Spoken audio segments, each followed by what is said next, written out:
and good day, creators. This is Katz. How are y'all doing today? So we're on our next step of our mask. Can you believe it? We're almost done to the painting stage. So this stage here, we're going to go ahead and sand our mask. We're going to then seal the mask, let that dry completely, and then gesso the mask and let that dry completely. And so that's what this video is for. I'm going to go outside and give this a sand. I'm just going to go over any rough edges. You can use any sandpaper you have. I got this at the dollar store in a pack of like 15. It's P1, 150. I have no clue what that means. But this is what I've been using, and I actually pretty much like it. You just, fold it up into sections. I do in circles, and I just kind of sand down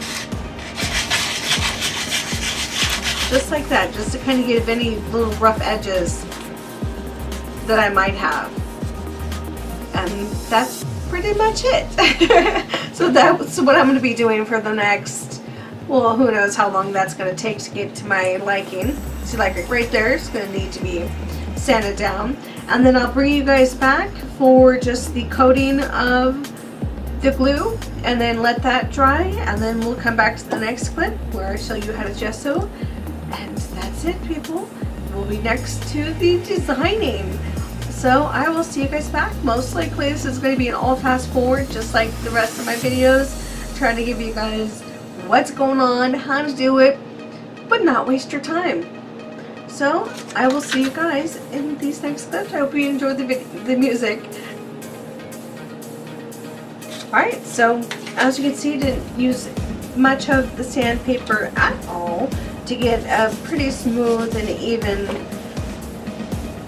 texture. I am using Elmer's all glue. I just put it into a smaller bottle, and that is what's in here.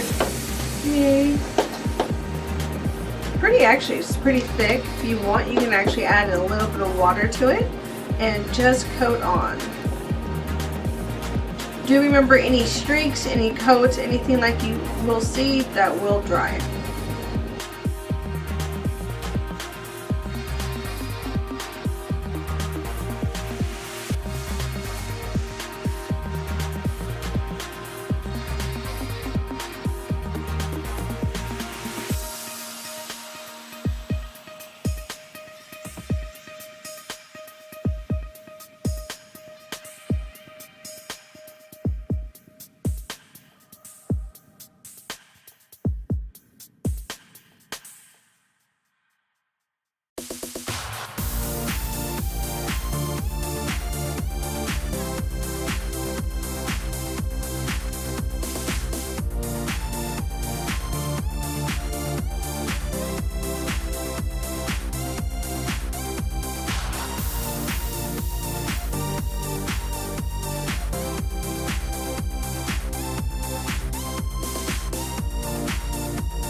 So guys, that is the one coat of the Elmer's all glue.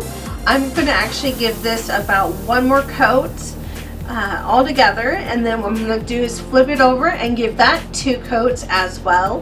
This is going to take a few hours to dry. You do want to have it completely dry between each of the coats. And I will see you guys back in the next clip where I explain how to gesso it. And it's going to be basically the same thing that I just did right now. So how easy is that? I hope you guys enjoy this, and I'll see you right in the next clip.